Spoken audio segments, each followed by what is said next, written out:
বান্দারে, জীবন চলার পথে যদি অভাব পড়স, কারো কাছে ভিক্ষার হাত পাতিস না। আমি রবের হুকুম আসা পর্যন্ত একটু অপেক্ষা করিস। আমি রবের হুকুম আসা পর্যন্ত একটা অপেক্ষা করিস। প্রত্যেক জনের জীবনে হঠাৎ কিছু টাকার প্রয়োজন হয়েছিল, পকেটে টাকা ছিল না, কিন্তু সে কাজটা এখনো পর্যন্ত আটকে থাকে নাই। কোনো না কোনো ভাবে কিন্তু আল্লাহ আপনাকে ব্যবস্থা করে দিয়েছেন। সুবহানাল্লাহ। আল্লাহ কখনো কাউকে বেসাহারা রাখে না। আর যেখানে রহমাতুল্লিল আলামিন নবীর উম্মতের কথা আসে, সেখানে তো বেসাহারা কোনো প্রশ্নই আছে না, বেসাহারা কোনো শব্দই আছে না।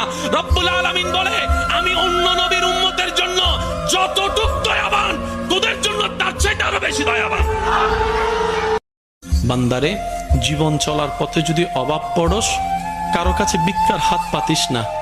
আমি রবের হুকুম আসা পর্যন্ত একটু অপেক্ষা করিস।